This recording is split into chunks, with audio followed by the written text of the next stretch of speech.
اهلا يا جماعة، احنا هنعمل وصفة اسكندراني من زي العربيات، بس انتي تعمليها من ايديكي تبقى تحفة. شايفين الجمال يا جماعة؟ الله الله الله الله. يلا بينا نخش على الطريقة مع بعض. عندي كيلو من الكبدة، عليه الطبقة الخارجية القشرة دي هشيلها كده علشان دي بتزود الزفارة في الكبدة. بسلكها من الطرف كده وابدأ اشيلها كده، بتتشال بسهولة، هي جامدة شوية بس بتتشال يعني على طول. واشيل اي زوايد بقى واي عروق اي حاجة يعني بتيجي، لان هو الجزار مشليش اي حاجة فيها، هو جابها لي على بعضها كده. كل الزوايد دي طبعا زي اللي انت شايفاها دي بتخلي الكبدة فيها زفارة وفيها ريحة مش حلوة، اما تشيليها تبقى طعمها جميل. هنا خلاص خلصتها، هسن السكين عشان اقطعها. قطعت جزئين، جزء شرايح طويلة كده علشان اقدر ان انا اعملها بانيه بالردة، وقطعت حبة تانيين شرايح رفيعة عشان اعملها كبدة اسكندراني. شايفة تبقى بالمقاس دوت والرق ده. بس احنا النهاردة هنعملها مع بعض اسكندراني، الردة دي هنبقى نعملها مع بعض في مرة تانية.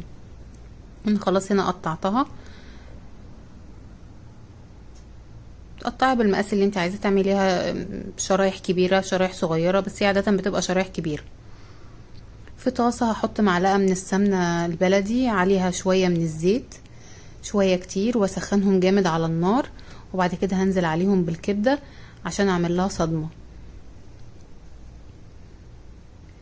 وافضل اقلب فيها على النار. واول ما لونها يبدا يغير كده هنزل عليها بمعلقه كبيره من الثوم المهروس، واسيبها على النار شويه. احط معلقه صغيره من الكزبره الناشفه، ونص معلقه صغيره من الكمون، والملح زي ما انت تحبي طعمها، عايزه ملحها زياده ملحها قليل زي ما تحبي.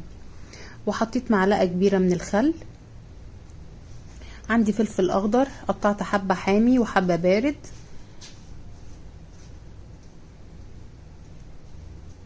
بس هنا بقت جاهزه معايا. في الاخر بتحطي عليها ليمون، لان الليمون بيبقى مليان فيتامين سي، بيعزز امتصاص الحديد، يخلي جسمك يمتص الحديد كويس لما تاكلي الكبده.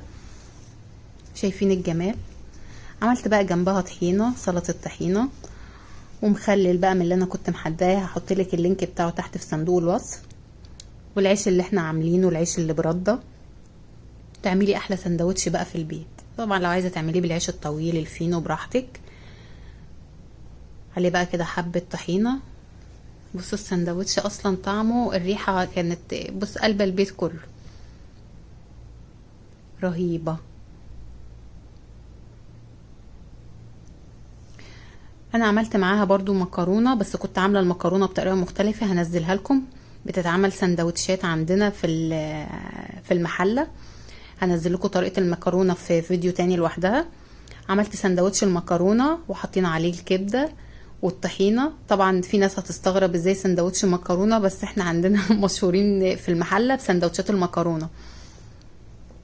بصوا السندوتش رهيب بجد، لو جربتوه هتعملوه على طول. ما تنسيش لو عجبك الفيديو اعملي لايك وكومنت، وتقولي لي بتشوفينا منين، واشتركي في قناتي وفعلي الجرس عشان يوصلك كل جديد. واعملوا لايك واشتراك وخلص على انستجرام. باي باي.